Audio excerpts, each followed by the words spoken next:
Man's Search for Meaning by Viktor E. Frankl. Picture yourself here for a moment. You've been trapped in a train car for days, squeezed in with 80 other souls, packed so tight that drawing a full breath feels like a luxury. The air is heavy with fear, thick enough to taste.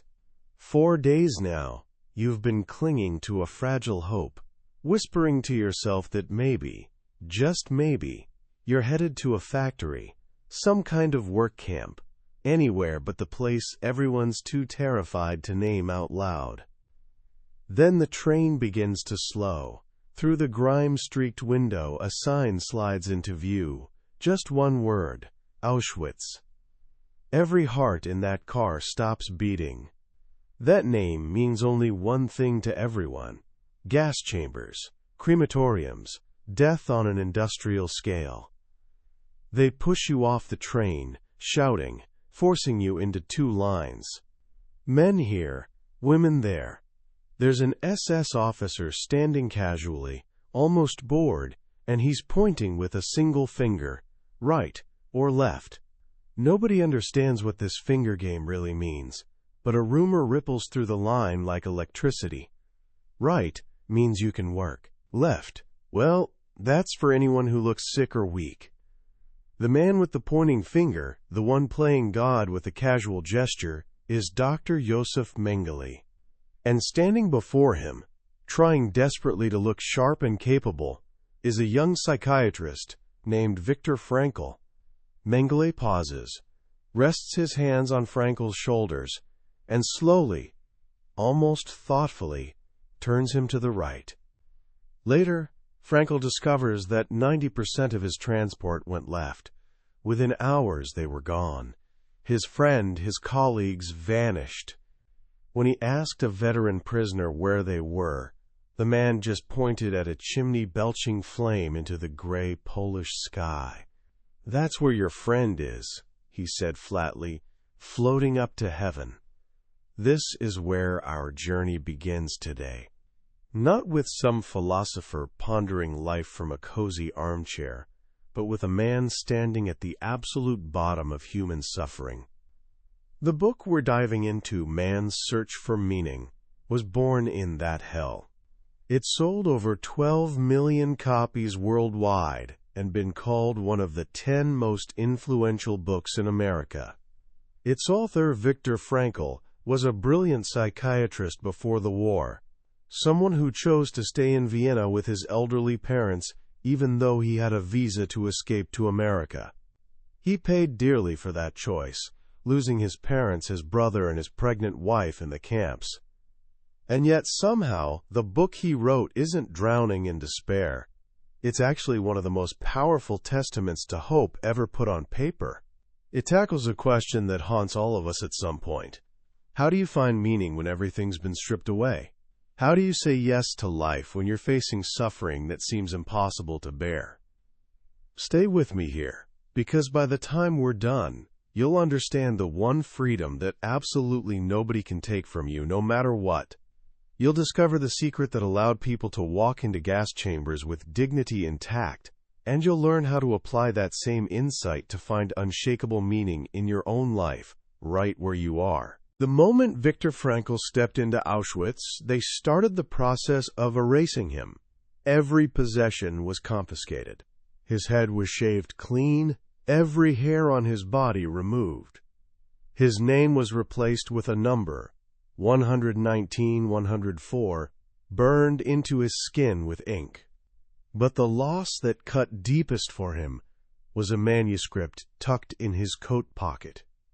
His life's work, the book meant to introduce his revolutionary ideas about psychotherapy. He tried desperately to explain its importance to a veteran prisoner, pleading to keep just that one thing.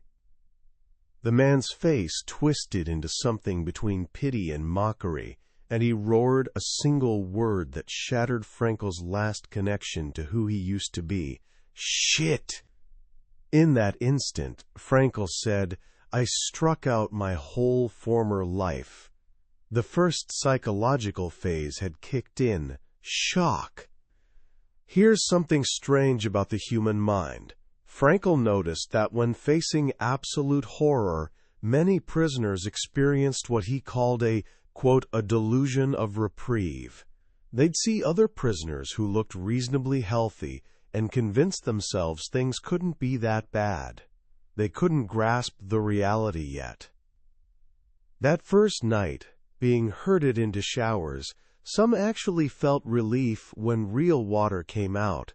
At least it wasn't gas. This, Frankl explains, is how our minds protect us from horrors too big to comprehend.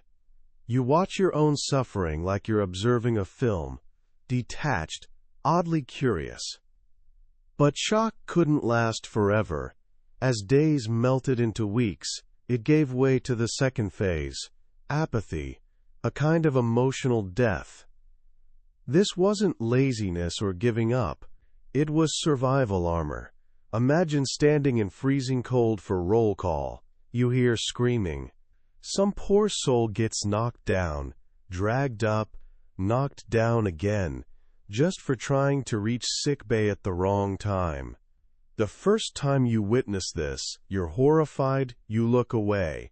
A few weeks later, you don't even blink.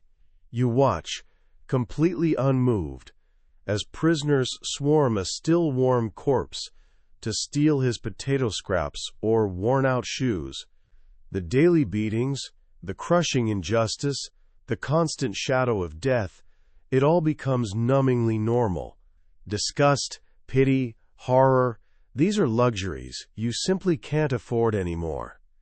Life shrinks down to one primitive focus: staying alive. Keeping yourself and maybe the guy next to you breathing. The prisoners didn't dream about freedom or revenge.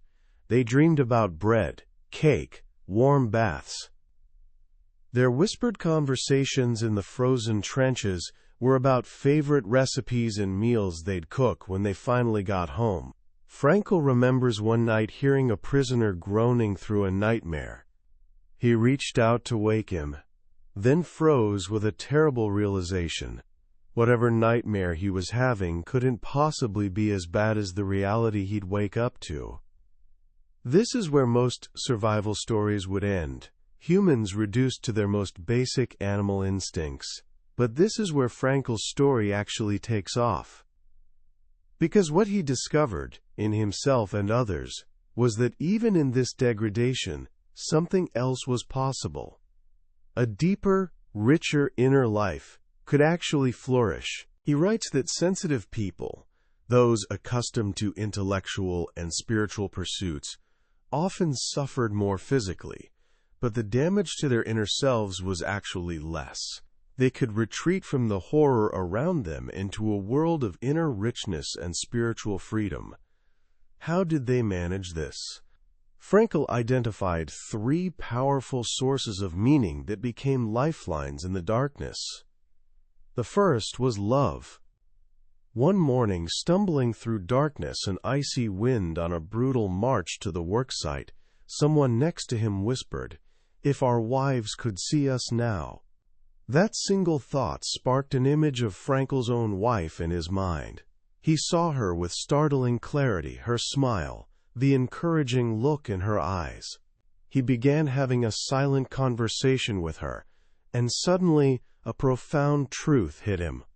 He writes, "For the first time in my life, I saw the truth. The salvation of man is through love and in love." He understood that someone who has absolutely nothing left in this world can still experience a moment of pure joy in the contemplation of their beloved. He didn't even know if his wife was alive, and as it turned out, she wasn't, but in that moment, it didn't matter. Love, he realized, transcends the physical person. It reaches into their spiritual being, their innermost self. In the bleakest moment imaginable, his inner life, his connection to his wife's essence, felt more real and luminous than the suffering crushing him. The second source of meaning was finding beauty in nature and art. It sounds almost impossible, but even in the camps, moments of profound beauty could break through. Frankl describes a journey from Auschwitz to another camp, These prisoners, who'd given up all hope, were crammed in a carriage, peering through tiny barred windows. When they passed the mountains of Salzburg, their peaks glowing in the sunset, they were completely captivated by beauty they'd been starved of for so long. One evening, a fellow prisoner rushed into their mud hut, breathlessly urging everyone outside to see the sunset. They stood there in silence, watching the sky come alive with clouds shifting through impossible colors, steel blue to blood red, all reflected in the muddy puddles at their feet. One prisoner turned to another and said quietly, "How beautiful the world could be. Even a simple song could throw a lifeline. Sometimes there'd be a makeshift cabaret in the evening. Other times, someone would sing Italian arias during lunch break, and for a few precious minutes, everyone would forget their hunger and exhaustion, transported by the music." These weren't just distractions. They were acts of spiritual resistance, reminders that a world of beauty, art, and human dignity still existed beyond the barbed wire, and that a piece of that world could live inside them. The third source of meaning, surprisingly, was humor. Humor, Frankl insists, was another weapon in the soul's fight for survival. More than anything, it creates a sense of detachment, an ability to rise above your situation, even just for seconds. He and a friend made a pact to invent at least one funny story each day, imagining absurd situations after liberation. Like his friend, a surgeon, being back in an operating room when someone bursts in shouting, "Action! Action!" the same command the guards screamed to make them work faster. This wasn't about denying the suffering. It was about mastering the art of living, even in a concentration camp. Frankl compares suffering to gas. If you pump gas into a chamber, it fills the entire space, whether the chamber is huge or tiny. Suffering works the same way, filling the human soul completely, whether the suffering is massive or small. That's why the size of suffering is relative. And because of this, tiny mercies can bring enormous joy. The prisoners actually performed a dance of joy in the train car when they realized they were headed only to Dachau, not the dreaded Mauthausen. Why? Because they'd heard Dachau didn't have gas chambers. The relativity of their suffering made this small mercy feel like winning the lottery. Love, beauty, and humor were all lifelines. But they point to something deeper, more fundamental, which is really the beating heart of this book. Frankl realized that while the Nazis could control everything around him, steal his possessions, starve his body, murder his family, there was one thing they could never touch. He writes what's probably the most famous line in the book: "Everything can be taken from a man but one thing, the last of the human freedoms, to choose one's attitude in any given set of circumstances, to choose one's own way." This wasn't just theory. He witnessed it in action.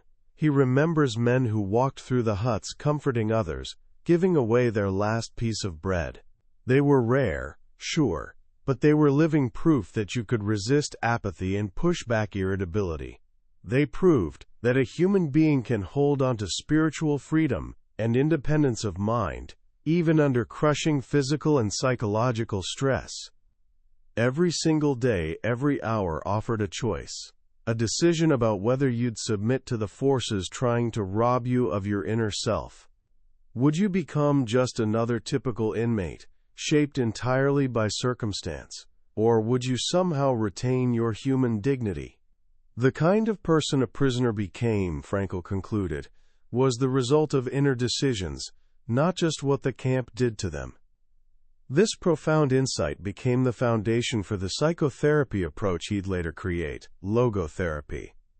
Logos is Greek for meaning, and logotherapy is built on a simple but revolutionary premise.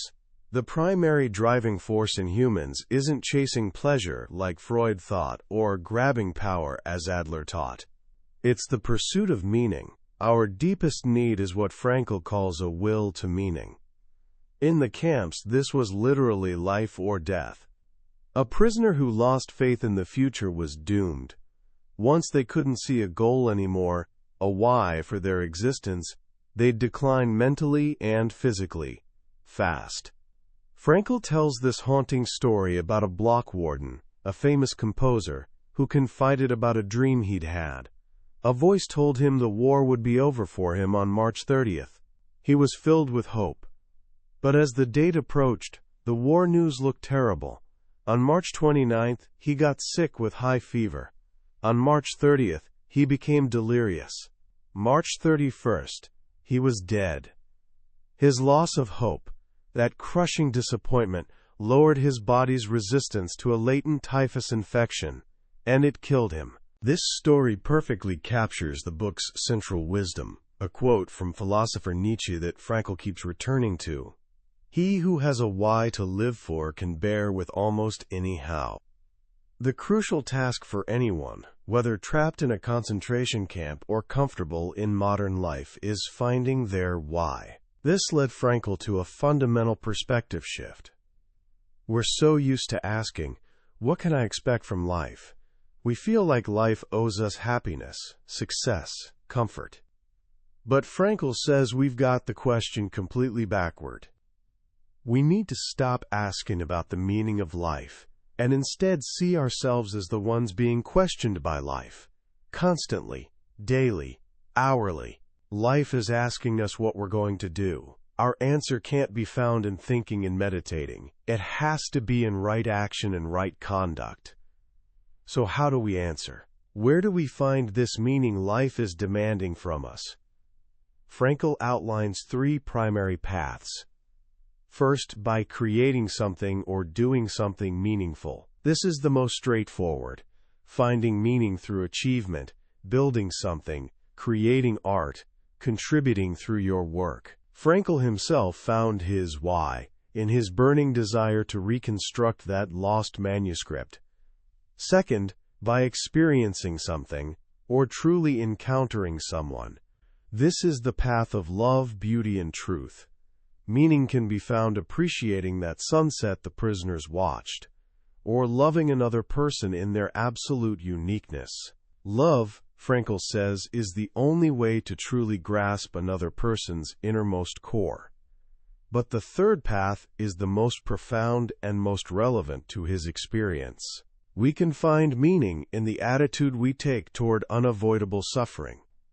When we face a situation we can't change, an incurable disease, losing someone we love, being imprisoned, we're challenged to change ourselves.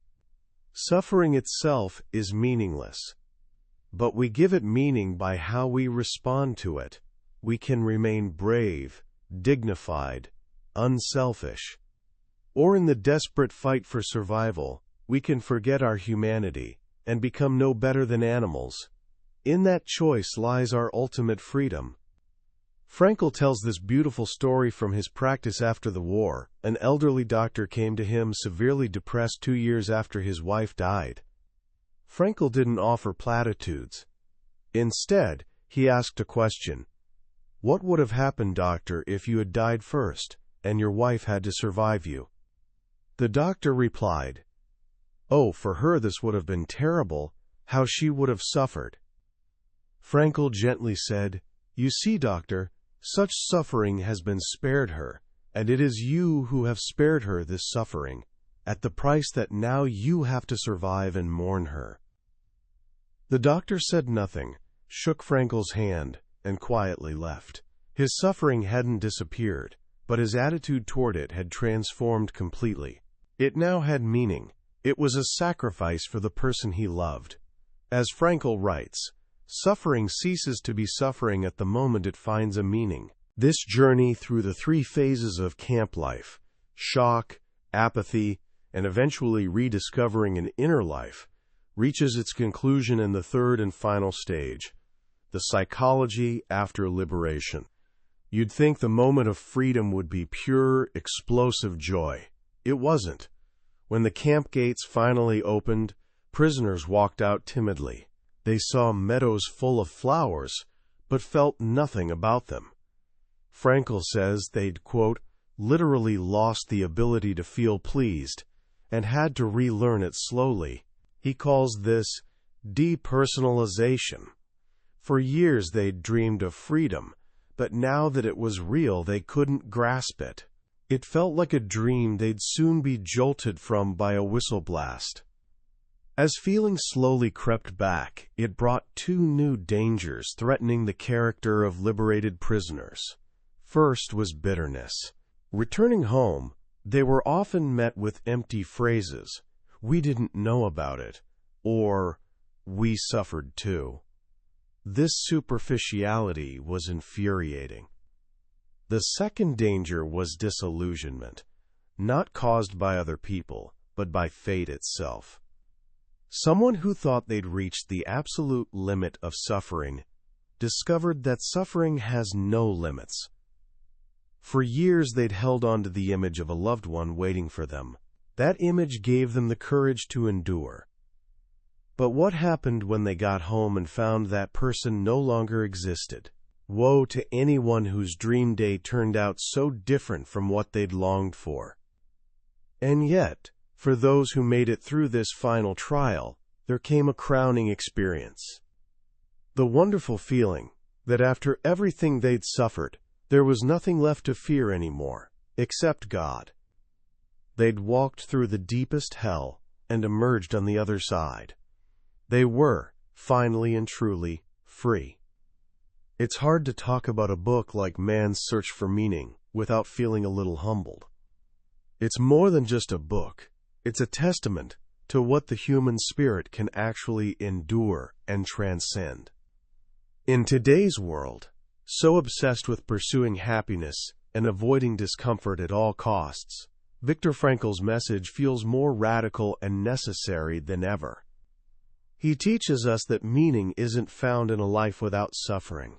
Meaning is what we forge in spite of suffering, through it, because of it. It's not something we stumble upon, like finding lost keys. It's something we build, moment by moment, through the choices we make and the attitudes we adopt. The most powerful lesson for me is that fundamental perspective shift he demands. We spend so much energy asking, what will make me happy? What can I get out of this situation? What does life have in store for me?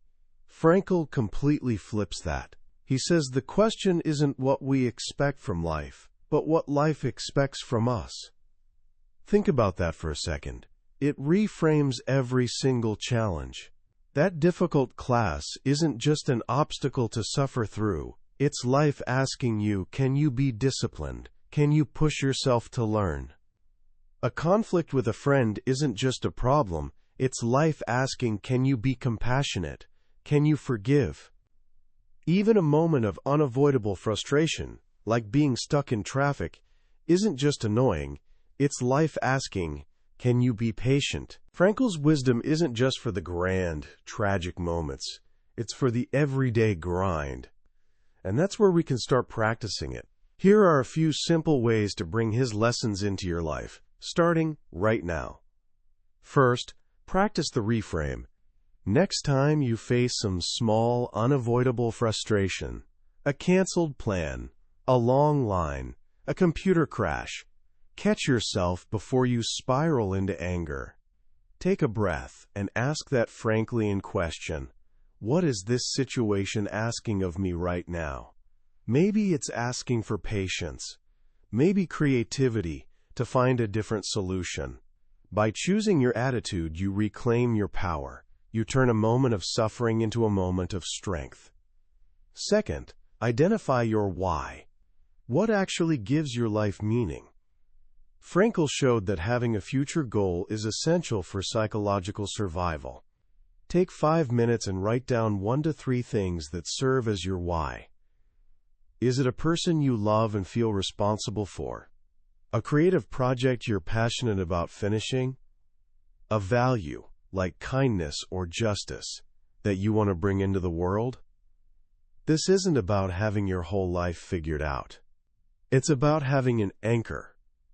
When the how of life gets brutal, when you're exhausted or discouraged, that why is what pulls you through. Finally, perform a self-transcendent act. Frankl taught that true meaning emerges when we forget ourselves and direct our attention outward, to a cause to serve or another person to love. So today, do one small thing for someone else with zero expectation of getting anything back. It could be as simple as truly listening to a friend without interrupting, helping a family member with a chore without being asked, or offering a genuine compliment to a stranger. In that small act of giving, you'll taste the profound meaning Frankl is talking about. Viktor Frankl's life proves his ideas aren't just elegant theories. He lived them. He chose to find meaning in his suffering, to help his fellow prisoners, and to dedicate his life after the camps to healing others' souls. He reminds us that humanity isn't just the species that invented the gas chambers of Auschwitz. We're also the species that entered those chambers upright, with prayers on our lips. We all have both potentials within us, the swine and the saint. Which one we become depends not on our conditions, but on our decisions. The ultimate message of this book is one of defiant hope. It's a declaration that even in the darkest night, we hold a flicker of light in our hands, the last of the human freedoms, the freedom to choose our way, and in that choice lies our meaning. That was the book summary of Man's Search for Meaning by Viktor Frankl. We've covered the highlights today, but I'll be honest with you, a summary can only take you so far. The real magic happens when you read the book yourself. It's in those quiet moments when a particular story or a simple phrase hits you in a way you didn't expect. This summary is designed to help you decide if this book is worth your time.